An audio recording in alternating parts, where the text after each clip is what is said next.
മുണ്ടക്കൈ ചൂരൽമല ഉരുൾപൊട്ടൽ ദുരന്തബാധിതരുടെ പുനരധിവാസത്തിനുള്ള കരട് പട്ടികയിൽ അടിമുടി അപാകത. അർഹരായ പലരെയും ഉൾപ്പെടുത്തിയില്ലെന്നും പട്ടികയിലെ പേരുകളിൽ ആവർത്തനമെന്നുമാണ് ആക്ഷേപം.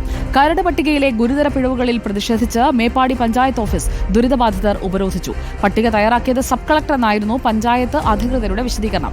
ആശങ്കപ്പെടേണ്ടതില്ലെന്നും അർഹരായ ആരെയും ഒഴിവാക്കില്ലെന്നും റവന്യൂ മന്ത്രി കെ രാജൻ പറഞ്ഞു. 8,000, 10,000, 12,000 വാടക കൊടുത്തിട്ട് ഞങ്ങൾ നിൽക്കുന്നുണ്ട്. 6,000 തരുന്നുള്ളൂ. ബാക്കി കൂലിപ്പണി എടുത്തിട്ടാണ് ഈ ബാക്കി വാടക ഞങ്ങൾ കൊടുക്കുന്നത്. എത്ര കാലം കൊടുക്കാൻ പറ്റും? അതിനെളുപ്പം കഴിഞ്ഞു. പക്ഷെ നമുക്ക് ഇങ്ങോട്ടുള്ള ഒന്നുമില്ല. സർക്കാരിന്റെ കാര്യം കറക്റ്റ് ചെയ്തു. ഞങ്ങൾ ഓൾ പാർട്ടി മീറ്റിംഗ് വിളിച്ച് അപാകതകളില്ലാണ്ട് തയ്യാറാക്കിയ ലിസ്റ്റാണ് ഞങ്ങളുടെ കയ്യിലുള്ളത്. ആ ലിസ്റ്റ് അംഗീകരിക്കില്ല എന്ന് പറയുമ്പോൾ ഇത് ആളുകൾക്കൊന്നും കിട്ടരുതെന്നാണല്ലോ സംസ്ഥാന സർക്കാരിന്റെ തീരുമാനം. ഒരു സ്ഥലം എടുത്ത് കൊടുക്കേണ്ട പ്രശ്നം മാത്രമുള്ളവർക്ക് വീട് കൊടുക്കാൻ നിരവധി സംഘടനകൾ, രാഷ്ട്രീയ പാർട്ടിക്കാർ മുന്നോട്ട് വരുന്നുണ്ട്. 5 മാസമല്ല, 10 മാസമല്ല, 5 കൊല്ലമായാലും തീരുമെന്ന് ഞങ്ങൾക്കൊരു പ്രതീക്ഷയില്ല. ഞങ്ങൾ നഷ്ടപ്പെട്ട വീട് ഞങ്ങൾ ചോദിക്കുന്നുള്ളൂ.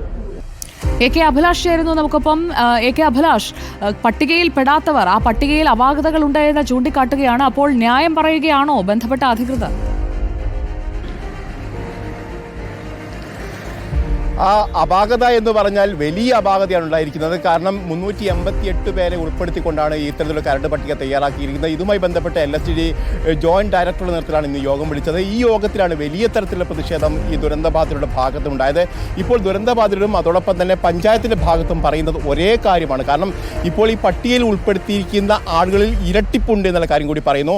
അതോടൊപ്പം തന്നെ ഈ ആനുകൂല്യം ലഭിക്കേണ്ടുന്ന പലരെയും ഒഴിവാക്കി എന്നുള്ള കാര്യം കൂടിയാണ് പറയുന്നത്. ഏതായാലും 388 പേരുടെ പട്ടികയിൽ ഇതിൽ പ്രധാനമായും 11ാം വാർഡുമായി ബന്ധപ്പെട്ട വിഷയമാണെന്നുള്ളത്. കാരണം ആ പട്ടികയിൽ 192 പേരാണുള്ളത്. ഇതിൽ 70ഓളം പേരുടെ ഇരട്ടിപ്പുണ്ടായി എന്നുള്ള കാര്യം കൂടി പറയുന്നു. അതോടൊപ്പം തന്നെ കൂടുതൽ ആളുകളെ ഈ പട്ടികയിൽ നിന്ന് ഒഴിവാക്കപ്പെട്ടിട്ടുണ്ട് എന്നുള്ള കാര്യം കൂടിയാണ് പറയുന്നത്. ഏതായാലും വലിയ തരത്തിലുള്ള പ്രതിഷേധം തന്നെയാണ്. കാരണം നമുക്കറിയാം ഇതുമായി ബന്ധപ്പെട്ട് വാടക നൽകാത്ത പ്രശ്നങ്ങൾ, അതോടൊപ്പം തന്നെ സർക്കാരിൽ നിന്ന് മറ്റ് ആനുകൂല്യങ്ങൾ ലഭിക്കാത്ത പ്രശ്നം. അതിനിടയിലാണ് ഇപ്പോൾ ദുരന്തബാധിതരെ സഹായിക്കുന്നതിന് അവർക്ക് ആനുകൂല്യം നൽകുന്നില്ല, ഈ പട്ടികയിൽ പോലും ക്രമക്കേടുണ്ടായിരിക്കുന്നതിനുള്ള ഏറ്റവും പ്രധാനപ്പെട്ട കാര്യം. അതുകൊണ്ട് തന്നെയാണ് ഈ ദുരന്തബാധിതർ വലിയ തരത്തിലുള്ള പ്രതിഷേധത്തിലേക്ക് പോവുകയും ചെയ്തത്. ഏതായാലും ഇതുമായി ബന്ധപ്പെട്ട് തഹസിൽദാരും അതോടൊപ്പം തന്നെ ADM-ഉം ഇവരുമായി ചർച്ച നടത്തിയിട്ടുണ്ട്. 15 ദിവസത്തേക്കാണ് ഈ കാലാവധി നിശ്ചയിച്ചിട്ടുണ്ട്. കാരണം ഈ കരട് പട്ടികയിൽ എന്തെങ്കിലും പിശകുണ്ടെങ്കിൽ അത് പരിഹരിക്കാൻ 15 ദിവസത്തെ സമയം അനുവദിച്ചിട്ടുണ്ട്.